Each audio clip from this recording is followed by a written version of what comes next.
It's time for another installment of Flashpoint. This week, I had the chance to sit down with the CEO of Safe House of Seminole on how the shelter continues to provide assistance to victims of domestic violence.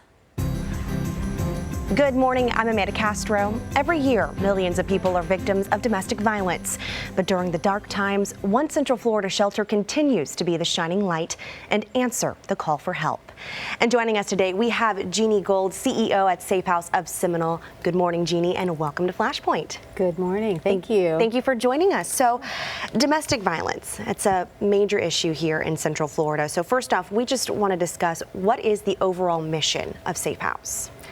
Well, ending domestic violence, that's the basic premise, and then looking at domestic violence throughout the communities and families and saying, wow, wouldn't it be great if there was no violence in families or our communities? That's the mission, to end it. And that sounds like a very large mission. Truly. So what kind of services do you guys provide that help you achieve that goal? Well, the main service is to find a safe environment to rebuild. So really, what it looks like, there's three main objectives, really. The first objective is safety, safety, safety, really. That's the main thing is, how do you be safe while you're trying to rebuild your life? So safety planning, we spend tons and tons of time doing safety planning individualized to each person we touch and talk to. Then the second piece is empowerment. We have empowerment-based advocacy, which is really about what are your goals as a victim wanting to turn survivor. You're in a crisis, we want to get you to confidence. How do you do that? It's individual counseling, it's support groups, it's jobs initiative programs, it's how do you get your kids into the right schools, where do you put them for childcare, how do we refer you to different programs that will help you, housing, jobs, education, all those things. So it's empowerment based. And then the third piece is really more long-term societal change. How do you change society to look at domestic violence as being so wrong and so bad that we're going to eradicate it, and it becomes one of those, wow, education, prevention, let's go into the schools, which we do, let's talk to kids about healthy relationships, what it looks like, let's dissect song lyrics, and let's talk about the media and see what actually is going on out there that influences the decisions you make as you grow up, and you want to have a healthy relationship. So those are the things we strive to serve in our community. So it sounds like you guys are doing a lot of work and trying to help as many people as possible who find themselves in these kinds of situations. We do try, yes. So when does domestic violence become abuse versus dominant? Well, you know, wow, it's really, anytime anyone's in fear of somebody that they're living with, it's not a good thing. You really have, that's where we look at the warning signs, and when we talk to somebody about how safe are they, and are they in a situation where they're actually afraid to talk, afraid to do things in the very home that they're living in with their children.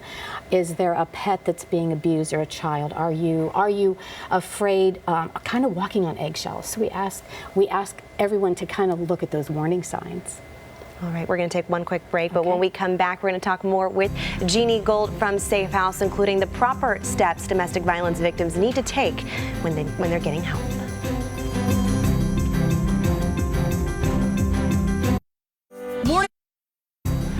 Welcome back to Flashpoint. Today we're talking with Jeannie Gold from Safe House of Seminole.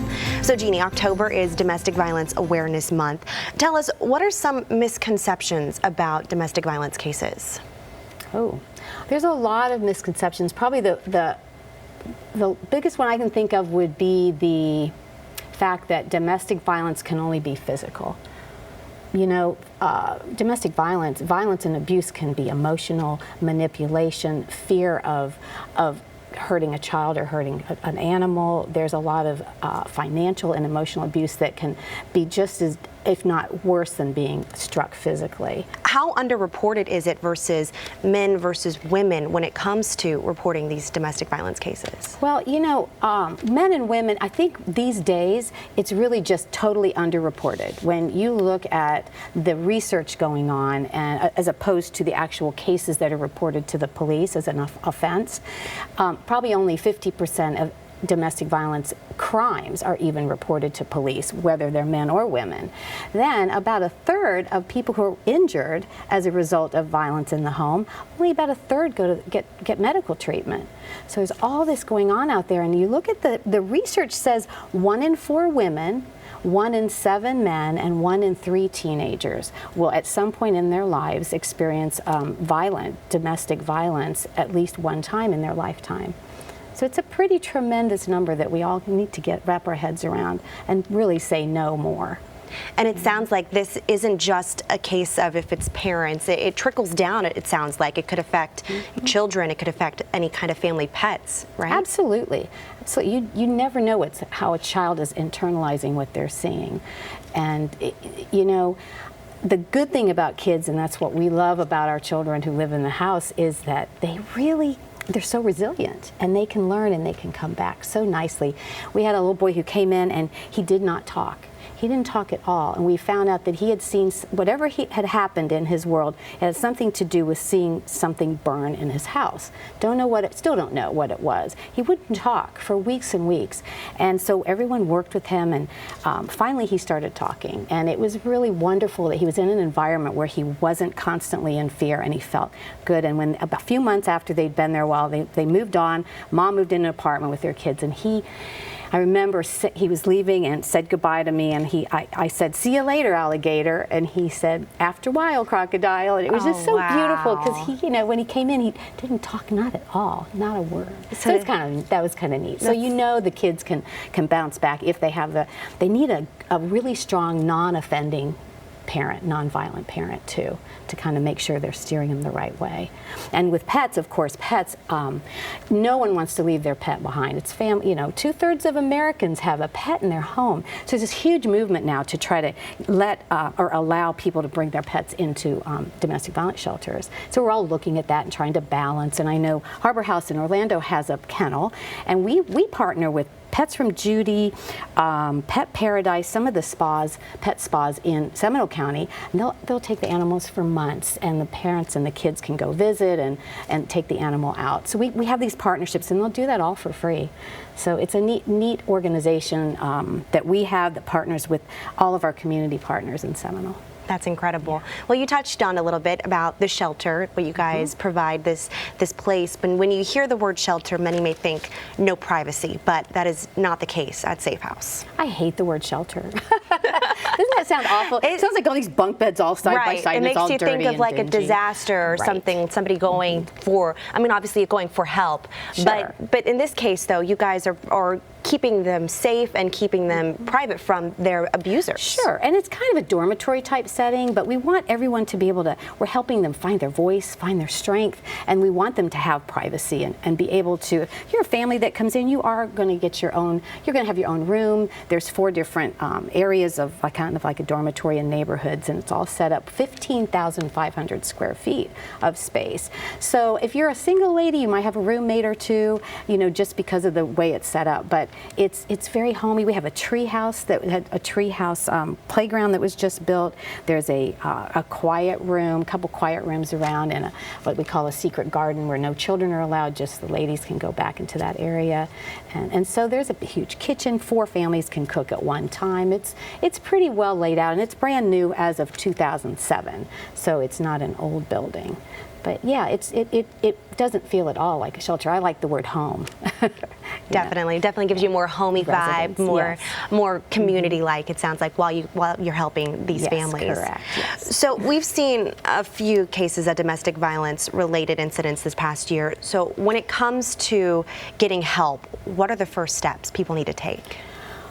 Well, first steps, I mean, of course, call 911 if you're in danger. If you're hurt, go to the ER, because the emergency room and the law enforcement are both kind of tied to Safe House and all the other shelters and centers in the state of Florida, because it's really no hassle. If there's been a determination that there's a victim of domestic violence who needs help in the hospital or on a crime scene, bring them to the doorstep, and we will certainly welcome them in, and the gate will close behind and they will be safe. So we want everyone to know that's the first step. And then the second, I mean, really, first steps are doing those things, but also we have hotlines, crisis hotlines. The safety is the most important thing. You should never really leave a domestic violence relationship unless something has happened that would cause you to have to leave. But there needs to be a safety plan. It's all about planning ahead and making sure that you've got everything you need, and you can call a hotline to also get help with the safety plan. And I can give you those two numbers if you like. I have them here. But also, it is imperative that not only do you have a plan and you leave, but you don't discuss it with the perpetrator. You don't talk about it. You just figure it out and then leave, and take a little bit of maybe a bag with you, something that would have birth certificates, marriage certificates, money, things that you might need later on. And you can call it a hurricane kit and keep it kind of aside as if you're keeping it for a hurricane or a disaster, but it's yours to take. So we talk about that as part of a safety plan. Have a code word with a family or friend. Do something that is that just plans to go someplace safe and make it there. Well, and there's injunctions for protection. We provide court support for people if they're looking for that type of help, but it's not for everybody. Injunctions sometimes are it's just a piece of paper. So it's part of the safety plan that if that is a route that you decide to go, that it is not going to help you necessarily stay safe. And as we mentioned, October is Domestic Violence Awareness Month. So are you guys planning anything special throughout the month to raise awareness? Of course. Yes, and you know, purple is the color, of course. And we are planning, gosh, we've got... Did I plan that or what? That's beautiful. You did. It starts with October 1st, and the whole weekend, Northland Church has invited Safe House to set up tables, and we did it last year, and it's all purple, and it's all beautiful, and as everyone comes to the services on Saturday, Sunday, and Monday, they can pass by the Safe House table, receive information about domestic violence, about healthy relationships. They can paint their nail purple, and even the men, it's so cool, the men will paint their nail, it's the ring finger. The little accent nail. The little yeah, the fourth nail here, or your ring fingernail, and it's so really cute when the man, even the pastor last year, came and had his nail done, and because it really does promote conversation. You know, why is that one nail painted purple? And people start talking about it, and there you are raising awareness just like that. It's wonderful. So Jeannie, how can people get involved if they have any interest in helping out with Safe House? Well, we have an event coming up on October 25th. It's called Celebrate Hope, and that event is it's at the Sanford Women's Club. It's on Oak Street, and it's going to be where we have awareness, we celebrate those who are alive and remember those who have passed on, but we are also looking at our volunteers. We have great volunteers, and we want to make sure that if you're directed to our website, there's a page for volunteers. We have a new website that's going to open up or launch next month, but there's an online application and all those things, so you can get involved that way, or host a birthday party and have it be a purple party and say, you know what, I'd like my birthday gifts to be a donation. All my friends and family, please donate to Safe House. Give a gift of safety and an opportunity to someone else as a gift for my birthday. And that's kind of fun to do too. Definitely. Or food donations, all of those things are very important. So we are very excited about putting the word out there that you can get involved so many different ways at Safe House. Thank you so much, Jeannie. You guys are doing incredible work over there, and I'm sure helping so many people. So thank you for your time this morning. Thank you for letting us be here. Thank you. Well, that is Jeannie Gold for joining us this morning on Flashpoint. Thank you so much. We'll be right back with more news and weather in just a few minutes.